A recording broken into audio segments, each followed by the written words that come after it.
नमस्कार दोस्तों। मेरा नाम है विजय कुमार। आप देख रहे हैं कॉमिक्स पिटारा चैनल को। तो चलिए दोस्तों, राज कॉमिक्स में सुपर कमांडो ध्रुव की इस शानदार कॉमिक्स को शुरू करते हैं, जिसका नाम है पागल कातिलों की टोली। तो आप देख सकते हैं इसका कवर पृष्ठ, जो कि कुछ इस तरह का है। तो चलिए इसकी शानदार स्टोरी को हम शुरू करते हैं। राजनगर जैसे महानगर में कई तरह के अवैध और गैर कानूनी धंधे होते हैं, और दूसरे धंधों की तरह इन अवैध धंधा करने वालों का भी अक्सर पैसों की ज़रूरत पड़ती है।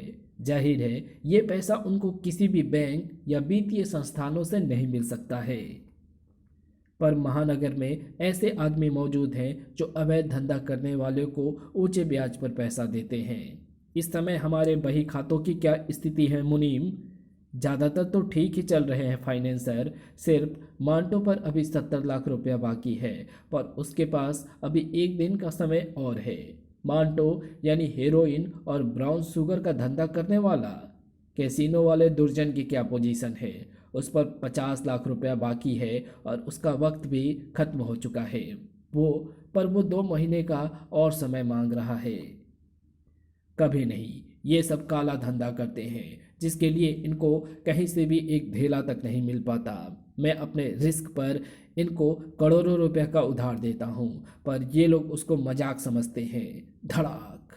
अगर आज मैंने दुर्जन को समय दे दिया तो कल मांटो भी और समय मांगेगा, परसों कोई और मांगेगा। नहीं, दुर्जन को मेरे देनदारों के लिए एक उदाहरण सिद्ध होना चाहिए, और चेतावनी भी। हाँ मुनीम, दुर्जन का वक्त खत्म हो चुका है, अब उसे भी खत्म हो जाना चाहिए।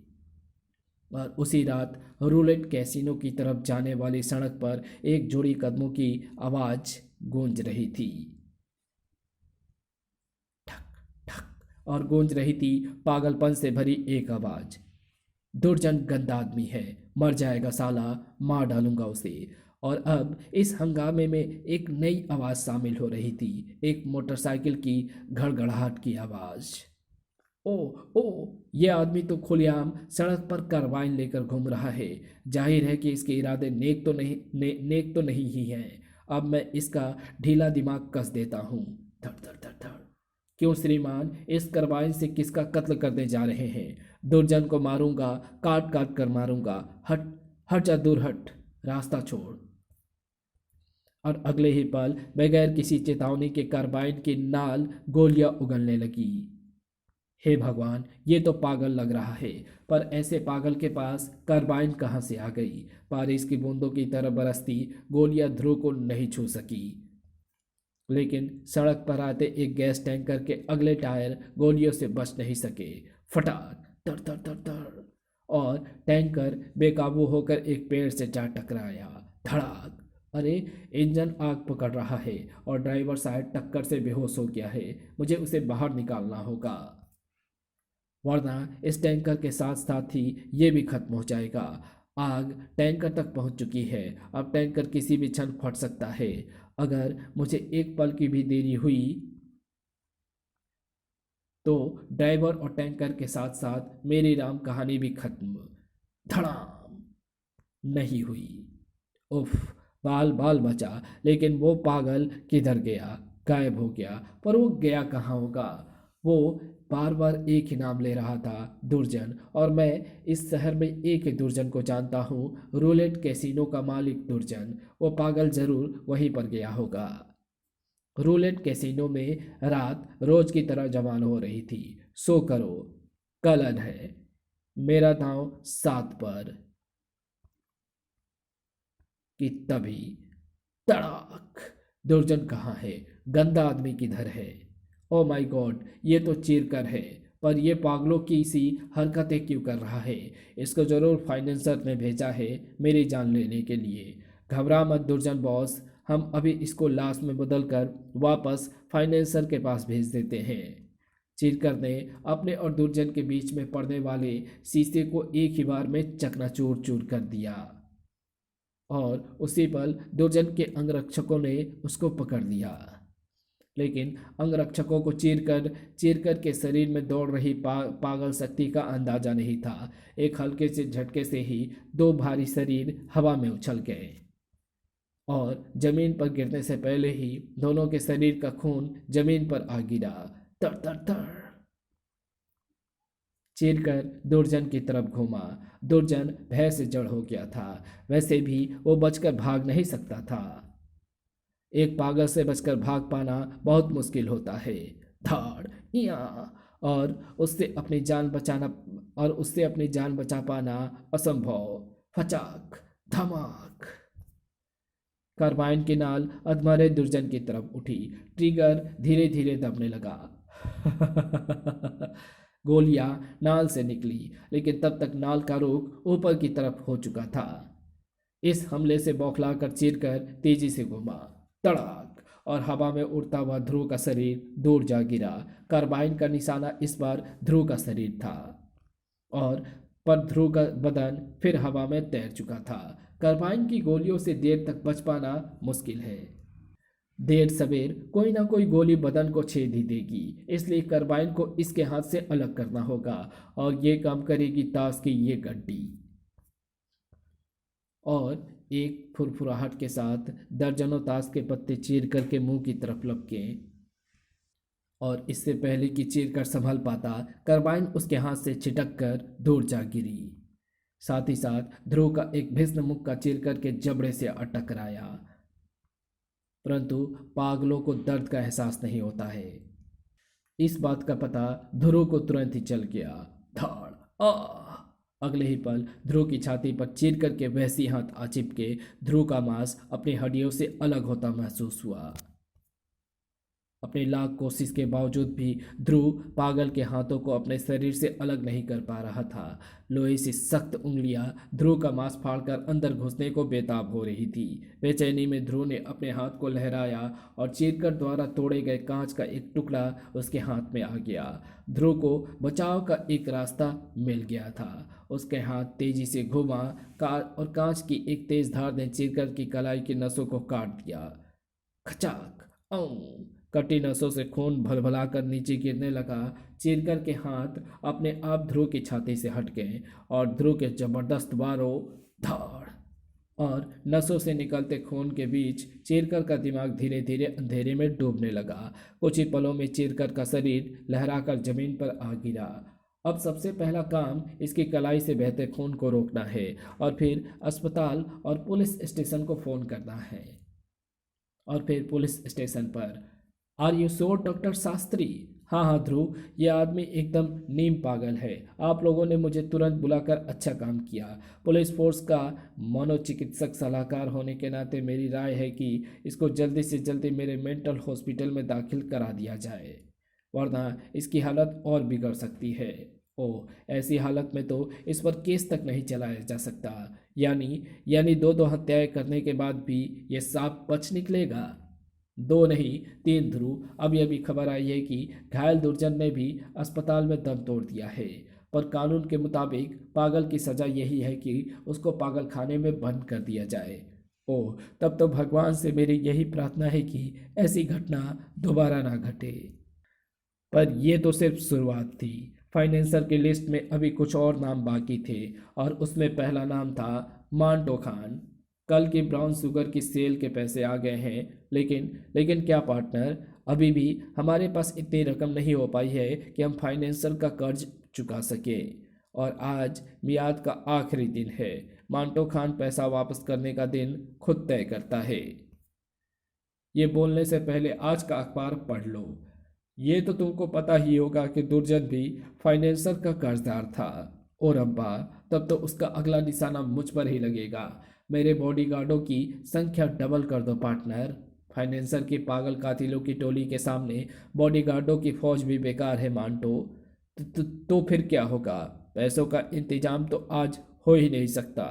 फाइनेंसर के पागल कातिलों के लिए स्पेशल बॉडीगार्डों का इंतजाम करना पड़ेगा। तुम घबराओ मत, मैं कुछ चक्कर चलाता हूँ। ध्रुव के लिए भी ये केस अभी खत्म नहीं हुआ था, क्योंकि उसको एक सवाल का जवाब नहीं मिल पाया था। आखिर उस पागल के पास कार्बाइन कहाँ से आई? इस सवाल का जवाब मुझे यहाँ से मिल सकता है, और वो जवाब मुझे इस केस की जड़ तक पहुँचा सकता है। ध्रुव के भीतर पैर रखते ही पूरी बार में सन्नाटा छा गया। और एक एक करके अपने अपने गिलासों को आधा भरा छोड़कर सभी शातिर अपराधी बार से बाहर निकलने लगे। ध्रुव नाम की मुसीबत से कोई भी अपराधी उलझना नहीं चाहता था। देखते देखते पूरी बार खाली हो गई। उफ, धंधे के टाइम अपनी मनहूस सूरत लेकर यहाँ क्यों आए हो? तुम जैसे लोगों के लिए तो मैं पैदाइश मनहूस हूँ बिज्जू। तुम्हारी बार के बारे में शहर के सभी शातिर गुंडे और बदमाश आते हैं, इसलिए तुमको शहर में हो रही हर गलत गतिविधि की जानकारी रहती है। मुझे सिर्फ एक सवाल का जवाब चाहिए। इस शहर में अवैध कार्बाइनों का स्टॉक कौन लाया है और वे किसको बेची गई है? मुझे नहीं मालूम। और अब तुम अपने आप बाहर जाते हो या मैं तुमको उठाकर बाहर फेंक दूं? बिज्जू ने ध्रुव की गर्दन पकड़ ली और वह सचमुच ध्रुव को उठाने ही वाला था कि तभी उसको अपना शरीर हवा में उड़ता महसूस हुआ। फिर वो किसी भारी चीज से आ टकराया। धड़ाक। और उसके ऊपर कुछ भारी चीजें गिरने लगी। कुछ समझ पाने से पहले ही उसका शरीर कई तरह की सवारों से कुछ समझ पाने से पहले ही उसका शरीर कई तरह की शराबों से लथपथ हो चुका था। तड़छन, कड़ाक, छनाक। अब बीजू, अगर तुम्हारे शरीर पर गलती से एक जलती तिल्ली भी गिर जाए तो रुको, मैं तो मजाक कर रहा था। बताता हूँ। वे कार्बाइन चीर कर लेकर आया था और मैं एक बात और भी जानता हूँ। चिरकर सिर्फ एक हफ्ता पहले मेरी बार में शराब पीने आया था और वो उस वक्त पागल नहीं था। ध्रुव के लिए छानबीन का एक रास्ता बंद हो गया था तो दूसरा रास्ता खुल गया था।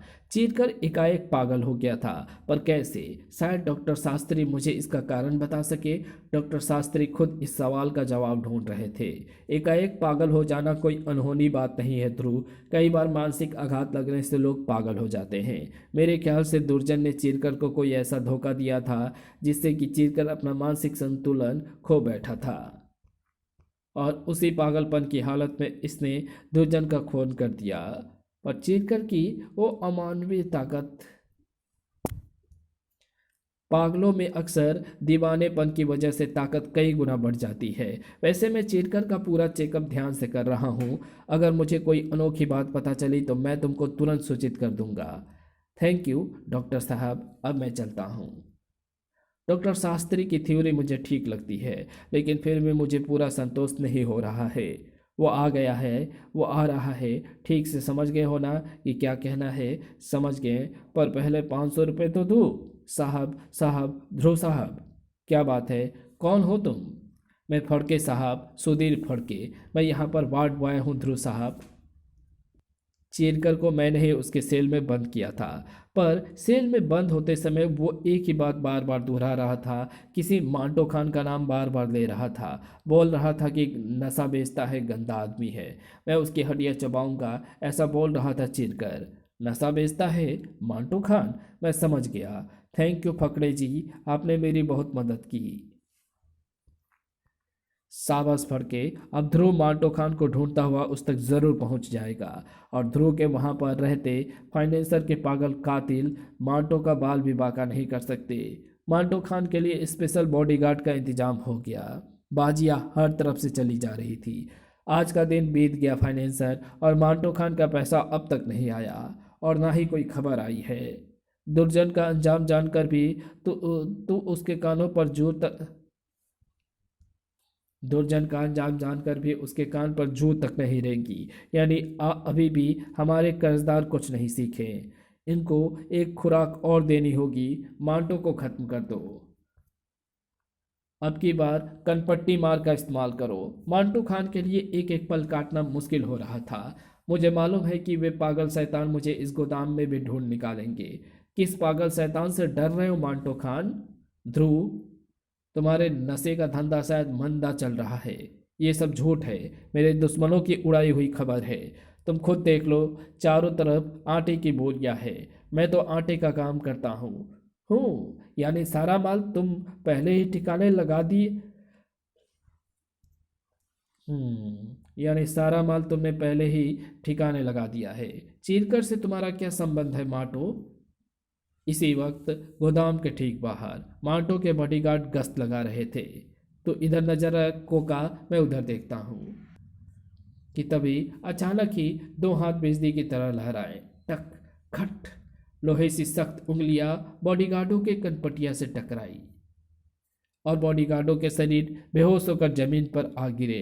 एक भैंसी आकृति ऊपर से दोनों बेहोश व्यक्तियों पर कूदी। भारी बूटों का संपर्क दो खोपड़ियों से हुआ।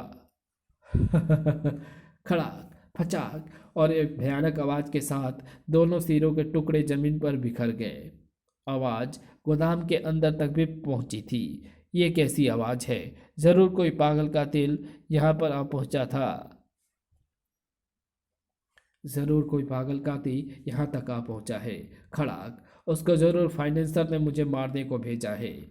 कौन फाइनेंसर? चिरकर भी उसी का आदमी था। मैंने और दुर्जन ने फाइनेंसर से कर्ज लिया था। समय पर पैसा वापस ना कर पाने की सजा देने के लिए उसने दुर्जन का खून करवा दिया। अब मेरा भी वही हाल होगा। अगर ऐसा है तो इसके हाथ में भी कार्बाइन होगी। पहले उससे बचने का इंतजाम करना पड़ेगा। धड़ाक। कनपट्टी मार के टकरों से धीरे धीरे दरवाजे के परखच्चे उड़ रहे थे और आखिरकार दरवाजे ने जवाब दे दिया। कड़ाक। भौचक्के मांटो और ध्रुव ठीक सामने खड़े नजर आ रहे थे। कनपट्टी मार के उंगली कार्बाइन के ट्रिगर पर दब गई और एक छनाके के साथ अलमारी के शीशे और उसमें पड़ रहे प्रतिबिंबों के टुकड़े टुकड़े हो गए।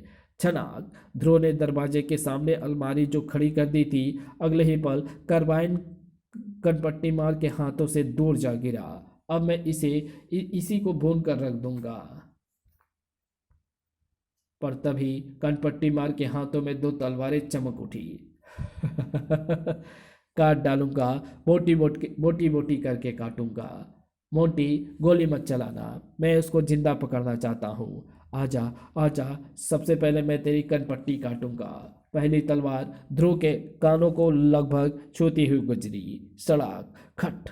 और दूसरी तलवार की धार ने उसको कुछ बोलना ही उसको कुछ बोल उसके कुछ बाल हवा में उड़ा दिए। ओह, इसके वार तो काफी सटीक पड़ रहे हैं, इसलिए इन तलवारों का खच। आह। कनपट्टी मार के हाथ मशीन की तरह चल रहे थे। एक तेज धार ने ध्रुव की कनपट्टी को काट दिया और दूसरे वार से बचने की कोशिश में ध्रुव अपना संतुलन खो बैठा और उसका सिर मेज के कोने से जा लड़ा। कुछ सेकंडों के लिए उसकी आंखों के आगे अंधेरा छा गया और कनपट्टी मार को मांटो की तरफ ध्यान देने का मौका मिल गया। नहीं नहीं, रुक जाओ। मांटो ने कांपते हाथों से रिवॉल्वर कनपट्टी मार की तरफ तान दी, पर कनपट्टी मार के हाथ आटे की एक भारी बोरी को उठा चुके थे। मांटो ने 6 की 6 गोलियां कनपट्टी मार पर झोंक दी। थाए थाए थाए थाए थाए, पर कोई भी गोली बोरी के उस पार तक नहीं जा पाई। कनपट्टी मार ने बोरी को एक तरफ फेंक दिया और एक भीषण वार से मांटो का शरीर दीवार में मक्खी की तरह चिपक गया। आह! हे राम, इसने मेरी आंखों के सामने मांटो का कत्ल कर दिया। अब तक मैं अपने वारों को इसे पागल समझकर रोक रहा था, पर अब नहीं। यह तलवार को बड़े खतरनाक ढंग से लहरा रहा है। अब मुझे भी अपने लिए एक ढाल का इंतजाम करना होगा। ध्रुव ने लपक कर आटे की एक बोरी उठा ली, पर उसका इरादा इस बोरी को सिर्फ ढाल की तरह इस्तेमाल करने का नहीं था, बल्कि यह कनपट्टी मार को काबू में करने का एक हथियार भी था। लहराती तलवार ने एक ही झटके में बोरी के टाट को काट डाला। सड़ाक। अगले कुछ पलों में क्या हुआ ये कनपट्टी मार नहीं समझ पाया और धाड़। कुछ समझ पाने से पहले ही कनपट्टी मार बेहोशी की दुनिया में सैर कर रहा था। धड़ाक। और फिर कुछ ही देर बाद, क्या कह रहे हो डॉक्टर वर्मा? हाँ इंस्पेक्टर, यह आदमी एकदम पागल है। पर ये एक हफ्ता पहले ही तो जेल से छुटकर आया है और तब तो ये बिल्कुल ठीक था, पर अब नहीं है। आप इसको तुरंत डॉक्टर शास्त्री के अस्पताल में भिजवा दीजिए। डॉक्टर शास्त्री अस्पताल में ही मौजूद थे। डॉक्टर वर्मा का कहना ठीक था, ये पूरा पागल है। एक और पागल कातिल? मैं अभी अपने टेस्ट पूरे नहीं कर पाया हूँ। पर मुझे यकीन है कि टेस्ट में कोई ना कोई ऐसी चीज़ जरूर मिलेगी जो इनके अचानक पागल हो जाने पर रोशनी डाल सके। पर पता चलते ही खबर कीजिएगा इंस्पेक्टर डॉक्टर साहब। ये तो मेरी ड्यूटी है ध्रुव। वापस लौटते समय ध्रुव के दिमाग में नई जानकारियां घूम रही थी। फाइनेंसर, ये एक नया नाम पता चला है और उसके पास इन कातिलों कातिलों को पागल कातिल बना सकने की क्षमता भी है। पर जो कुछ भी हो, फाइनेंसर है बहुत चालाक। उसने अपने पीछे ऐसा कोई सबूत नहीं छोड़ा जिससे कि उस तक पहुंचा जा सके। पर बकरी की माँ कब तक खैर मनाएगी? फाइनेंसर कोई ना कोई गलती तो करेगा ही और तब मैं उसको धर दबोचूंगा। पर फाइनेंसर अपना जाल ध्रुव के लिए भी बिछा रहा था।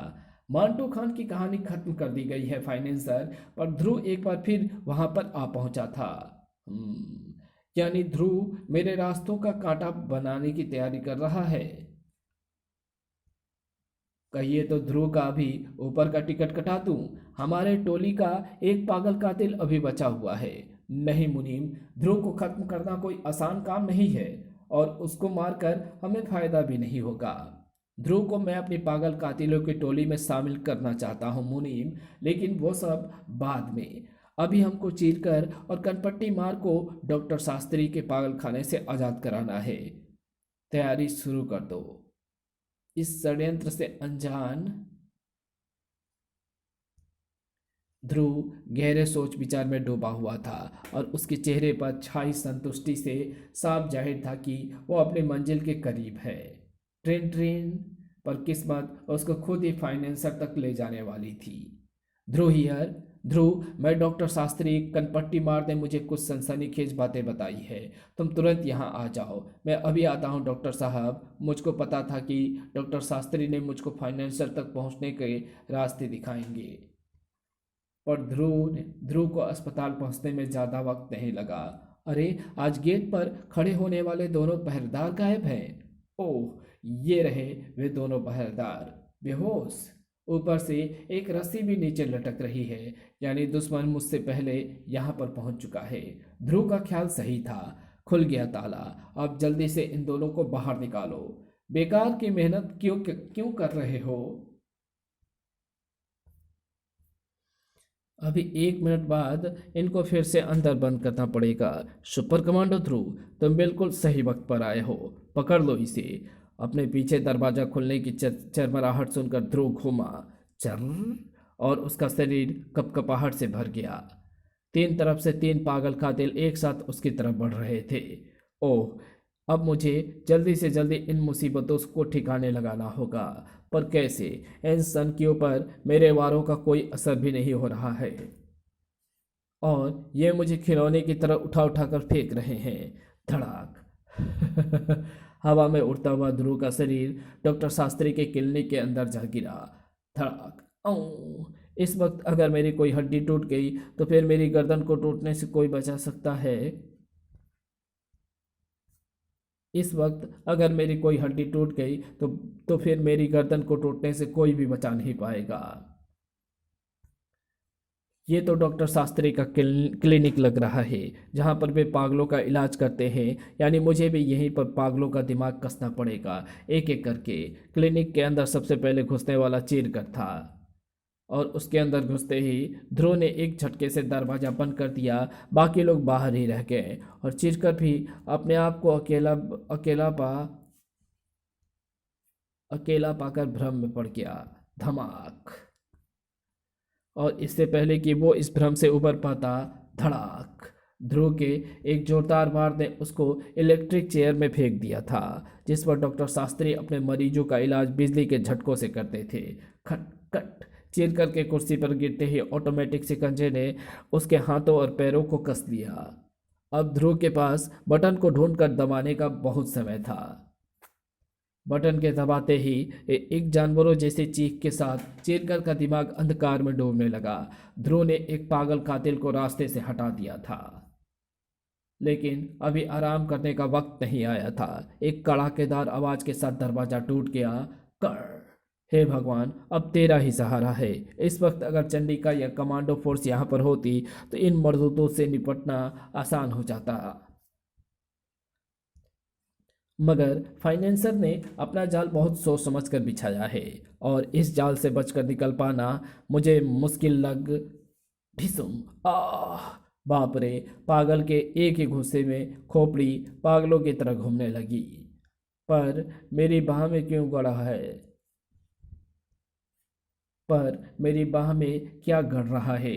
ये तो भरे हुए इंजेक्शन है। डॉक्टर शास्त्री ने इनको शायद इलाज के लिए तैयार करके रखा है, पर इनमें कौन सी दवाई भरी है? खैर, इतना दिमाग लगाने की ज़रूरत नहीं है, अभी खुद ही पता चल जाएगा। कनपट्टी मार ध्रुव को अपने भारी भरकम शरीर के नीचे दबा लेने के लिए एक तरफ लपका। लेकिन ध्रुव तब तक अपने स्थान से खिसक चुका था। कनपट्टी मार से ध्रुव का हाथ दबा पाया और साथ ही साथ इंजेक्शन भी। तेज सुई कनपट्टी मार के बाजू में जा धंसी। पिस्टन पूरा दब गया। साथ ही साथ इंजेक्शन में भरी नींद की तेज दवाई का असर तुरंत सामने आ गया। ये सब होने में कुछ ही पलों का समय लगा और जब तक फाइनेंसर को समझ पाता, ध्रुव उसकी तरफ लपक रहा था। अगले ही पल फाइनेंसर ने अपने आप को एक मजबूत सिकंजे में पाया और ध्रुव की एक तेज और ठंडी धार उसकी गर्दन पर आ टिकी। अपने पालतू को रोको, वरना सांस की नली के दो टुकड़े कर दूंगा। आख। रुक जाओ। धड़फाड़। शाबाश। अब इसको अपने पिंजरे में वापस जाने का हुक्म दो और फिर मेरे सवालों के जवाब दो। तुम्हारा खेल खत्म हो चुका है फाइनेंसर। लेकिन ध्रुव अपने पीछे से बढ़ रहे खतरे से अनजान था। ध्रुव को ऐसा लगा मानो उसके सिर पर पूरी छत आ गिरी हो और फिर उसका दिमाग कुछ पलों के लिए सुन्न हो गया। ताड़। जब उसकी आंखों के आगे सितारे नाचने बंद हुए तो उसने अपने आप को एक मजबूत गिरफ्त में पाया और उसकी आंखों के सामने खड़ा था एक आश्चर्य। डॉक्टर शास्त्री, क्या तुम भी इन पागल कातिलों के साथ मिल गए हो? मिल गए हो? अरे मैं ही इनका सरदार हूँ मूर्ख। मैं ही फाइनेंसर हूँ। ये तो मेरा मुनीम है, लेकिन तुम मेरी पागल कातिलों की टोली में ज़रूर शामिल होने जा रहे हो। वो कैसे डॉक्टर साहब? जैसे ये बाकी कातिल शामिल हुए हैं। सिर्फ एक इंजेक्शन लगाने की देरी है, फिर तुम्हारा दिमाग भी इन सब की तरह असंतुलित हो जाएगा।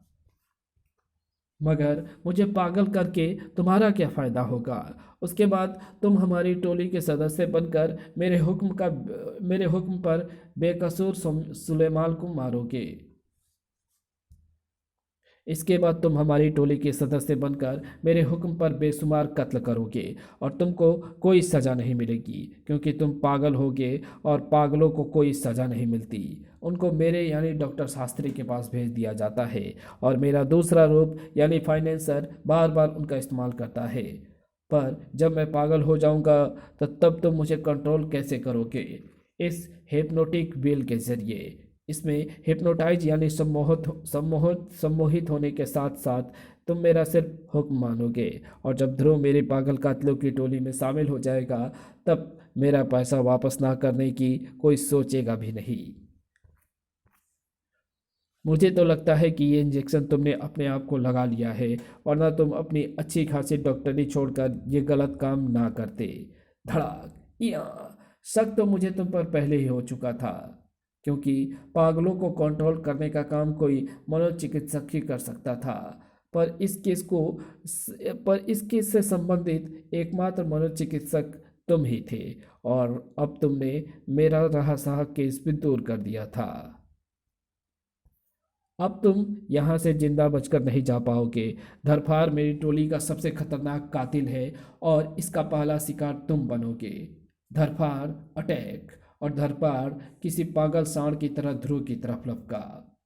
शास्त्री ठीक कह रहा है। धरफाड़ पागलपन की सीमा पार कर चुका है, इसलिए यह अपने शरीर पर लगी किसी भी चोट को महसूस नहीं कर पा रहा है। धाड़। औं।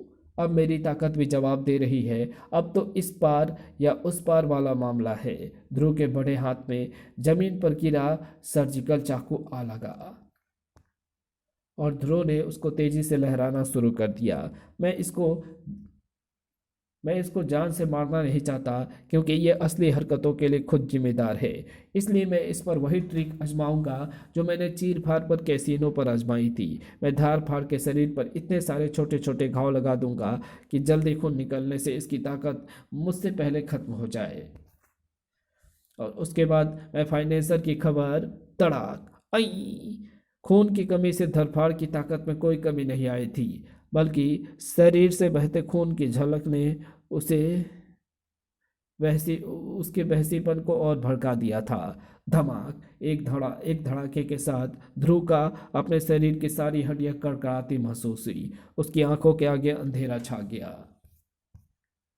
ध्रुव की धरफाड़ की उंगलियां ध्रुव के बालों में आकर कस गई।